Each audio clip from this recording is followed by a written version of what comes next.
Advocate Ujjwal Nikam यांनी निवडणुकीच्या निकालावर एक मोठं वक्तव्य केलंय।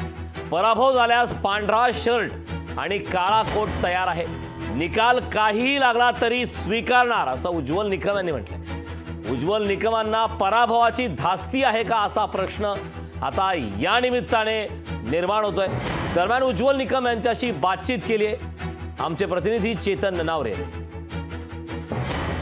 लोकसभा निवडणुकीच्या निकालाला अवघा काही तासांचा विलंब आहे आणि आपल्या सोबत लोकसभेच्या निवडणुकीमध्ये उतरलेले आणि निष्णात वकील विधिज्ञ उज्ज्वल निकम आहेत। सर, काय सांगाल? अवघ्या काही तासांचा अवधी आहे, कोर्टामध्ये अनेक लढाया तुम्ही जिंकलेल्या आहेत, मात्र या ठिकाणी पहिल्यांदाच राजकारणातील लढाईसाठी तुम्ही उतरलेला होता, किती विश्वास वाटतोय?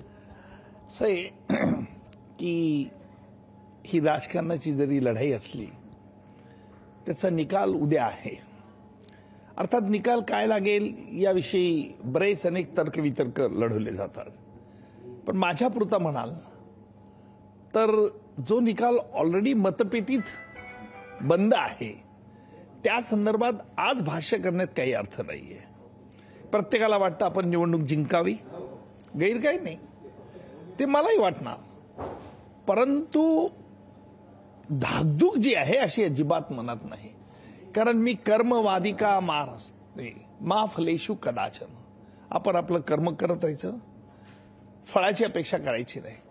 मी कोण आहे हे जनतेला माहिती आहे, मी काय काम केलं हे जनतेला माहिती आहे। त्याला गालबोट लावण्याचा काही लोकांनी प्रयत्न केला, पण सपशेल तो प्रयत्न त्यांच्या तोंडावर आपटला। दुसरी एक महत्त्वाची गोष्ट, उद्या 8 वाजल्यापासून मतपेट्या उघडण्यास सुरुवात होईल। एकंदरीत 12-12:30 वाजेपर्यंत चित्र स्पष्ट होऊ शकतं असंही म्हटलं जातं, मात्र तुमच्या मतदारसंघांमध्ये काटेकी टक्कर म्हणत होते। तुम्हाला वाटतं 12-12:30 पर्यंत चित्र स्पष्ट होईल की शेवटच्या पेटीपर्यंत उत्सुकता कायम राहील? नाही, हे मला सांगता येणार नाही, परंतु चांगल्या मार्जिनने आम्ही निवडून येऊ। त्यामुळे ज्यांना अपेक्षा आहे की काटेकी टक्कर आहे असं काही होणार नाही, हे पहिल्याच 1-2 फेरीमध्ये कळून जाईल। निवडून आल्यावरती पहिलं काम काय असेल आणि जर पराभव झाला तर काय कराल? नाही, निवडून आला तर तुम्हाला कळणारच आहे। पराभव झाला, माझा काळा कोट पांढरा शर्ट तयार आहे आणि जनतेची सेवा करायला आम्ही त्या माध्यमातूनही करू शकतो ना। निश्चितच। आणि तुम्हाला सर शुभेच्छा उद्याच्या निकालासाठी। एकंदरीत हे होते उज्ज्वल निकम आणि निकाल काही असो त्याची तयारी ठेवलेली आहे, उद्याचा दिनक्रमही ठरलेला आहे, त्यामुळे एकंदरीतच उद्याच्या मतपेटीमध्ये नेमका मतदार राजा कुणाच्या बाजूने कौल देतो हे अवघ्या काही तासांमध्ये स्पष्ट होणार आहे। कॅमेरामन सुनील वर्मासह मी चेतन ननावरे, मुंबई।